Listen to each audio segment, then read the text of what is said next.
இந்த இது பொங்கல் பரிசா அல்லது தேர்தல் பரிசா? மக்களுக்கே இதற்கு வெளிச்சம். மடிக்கணினி 4 ஆண்டு காலம் மாணவர்களுக்கு வழங்கவில்லை, இப்போது மடிக்கணினி தருகிறார். இது மாணவர்களுக்கான அறிவு பரிசா அல்லது தேர்தல் பரிசா என்பது மாணவர்களுக்கே வெளிச்சம். அரசு ஊழியர்களுக்கான உரிமை பரிசா அல்லது தேர்தல் பரிசா என்பதும் அவர்களுக்கே வெளிச்சம்.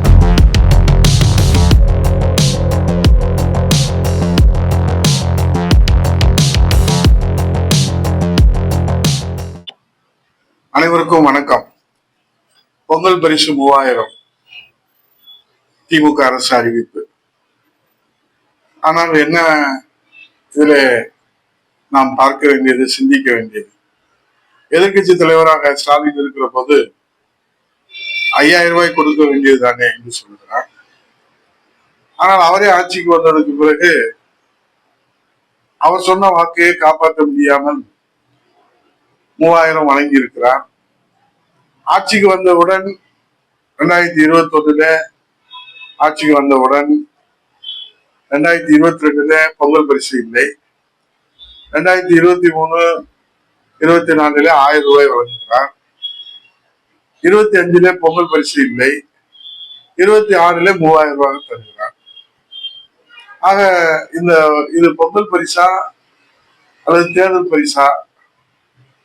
மக்களுக்கே இதற்கு வெளிச்சம். மடிக்கணினி 4 ஆண்டு காலம் மாணவர்களுக்கு வழங்கவில்லை, இப்போது மடிக்கணினி தருகிறார். இது மாணவர்களுக்கான அறிவு பரிசா அல்லது தேர்தல் பரிசா என்பது மாணவர்களுக்கே வெளிச்சம். அரசு ஊழியர்களுக்கு 4 ஆண்டு காலம் கொடுத்த வாக்குறுதிகளிலே பழைய ஓய்வூதிய திட்டம் இல்லை, இப்போது பழைய ஓய்வு திட்டத்தை பங்களிப்பு உறுதியுடன் என்று பெயரை மாற்றி இன்றைக்கு புதிய ஓய்வு திட்டத்திற்கான அறிவிப்பு வெளியிட்டிருக்கிறார்கள். இது அரசு ஊழியர்களுக்கான உரிமை பரிசா அல்லது தேர்தல் பரிசா என்பதும் அவர்களுக்கே வெளிச்சம். இப்படி பொங்கல் பரிசு, மடிக்கணினி, அரசு ஊழியர்களுக்கு அறிவிப்பு என்று கொடுக்கிறார்கள். ஆனால் மத்திய அரசு 120 நாளை 125 நாளை உயர்த்தினால் அதில் பச்சை பொய் பேசுகிறார் முதலமைச்சர். 125 நாள் வேலை கிடைக்காது. மாண்புமிகு எதிர்கட்சி தலைவர் புரட்சித் தலைவர் எடப்பாடி அவர்கள் அதற்கு விலக்கி அந்த சட்டத்தின் சரத்துக்களை சொன்னால் அதை ஏற்க மறுக்கிறார். நேற்று கூட மாண்புமிகு உள்துறை அமைச்சர் அவர்கள் 11 லட்சம் கோடி தமிழகத்திற்கு மத்திய அரசு கொடுத்திருக்கிற விவரங்களை வெளியிட்டிருக்கிறார்கள்.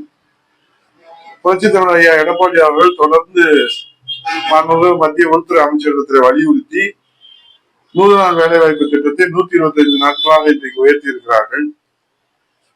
மீண்டும் அண்ணா திராவிட முன்னேற்ற கழகத்தினுடைய அம்மாவுடைய ஆட்சி, புரட்சித் தலைவர் எடப்பாடி தலைமையிலே NDA ஆட்சி அமைகின்ற போது புரட்சித் தலைவர் எடப்பாடியார் முதலமைச்சராக வந்து 150 நாட்களாக உயர்த்தி வழங்குவதாக நம்முடைய மாண்புமிகு கழகத்தின் நிரந்தர பொதுச் செயலாளர் புரட்சித் தலைவர் எடப்பாடியார் அறிவித்திருக்கிறார்கள்.